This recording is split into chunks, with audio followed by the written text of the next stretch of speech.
Cholesterol കേടാണെന്ന് പറഞ്ഞുണ്ടാക്കിയത് sugar companies ആണ്. എങ്ങനെയാ വെച്ചാൽ അവർ ആദ്യം കുറച്ച് സയന്റിസ്റ്റുമാരെ പൈസ കൊടുത്ത് ഹയർ ചെയ്ത് അതിലെ one of the main scientist ആണ് ആൻസൽ കീസ്. ആൻസൽ കീസ് എന്താ ചെയ്തത് വെച്ചാൽ 22 രാജ്യങ്ങളിൽ പഠനം നടത്തി. പക്ഷെ മുമ്പർക്ക് വിചാരിച്ച റിസൾട്ട് കിട്ടില്ല. കാരണം ഓല് റിസൾട്ട് വരുന്നതിന് മുമ്പ് ഫിക്സ് ചെയ്തതിന് ഇന്നതാണ് വേണ്ടിയതെന്ന്.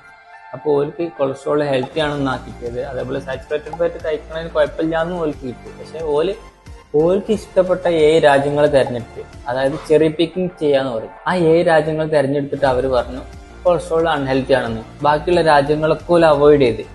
അപ്പോൾ പല കാര്യങ്ങളും നമ്മളെ പറ്റിക്കാൻ വേണ്ടി ഷുഗർ ഇൻഡസ്ട്രീസും ഫാർമ ഇൻഡസ്ട്രീസും ഉണ്ടാക്കുന്നതാണ്. അപ്പോൾ ഇങ്ങനത്തെ നുണകളൊന്നും വിശ്വസിക്കരുത്. കൊളസ്ട്രോൾ ഹെൽത്തിയാണ്, സാച്ചുറേറ്റഡ് ഫാറ്റ് ആണ് നാച്ചുറൽ ബെസ്റ്റ് ഫാറ്റ്. കൊളസ്ട്രോൾ കേടാണെന്ന് പറഞ്ഞുണ്ടാക്കിയത് ഷുഗർ കമ്പനീസ് ആണ്. എങ്ങനെയാ വെച്ചാൽ അവർ ആദ്യം കുറച്ച് സയന്റിസ്റ്റുമാരെ പൈസ കൊടുത്ത് ഹയർ ചെയ്ത് അതിലെ വൺ ഓഫ് ദ മെയിൻ